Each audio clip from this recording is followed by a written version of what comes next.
বিলাসপুরের নিবাসী হরিশ সাহা একজন সাধারণ কৃষক। গ্রামেরই এক প্রান্তে মা আর বউ মিতাকে নিয়ে তার সংসার। এমনিতে সংসারে অভাব না থাকলেও হরিশের মনে শান্তি ছিল না তার বউ মিতার জন্য। আসলে হরিশ ছিল বেশ মোটাসোটা আর তার বউ মিতা ছিল একেবারে উল্টো, যেমন রোগা তেমনি শুকনো। সেই জন্য তাদের একসঙ্গে দেখে গ্রামের লোক বেশ ঠাট্টা মশকরাই করত।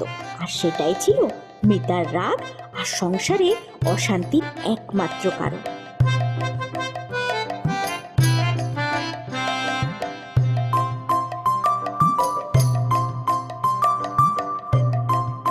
কিরে, কুমড়ো আর ঢেঁড়স বুঝি বাজারে সস্তা পাওয়া যাচ্ছে?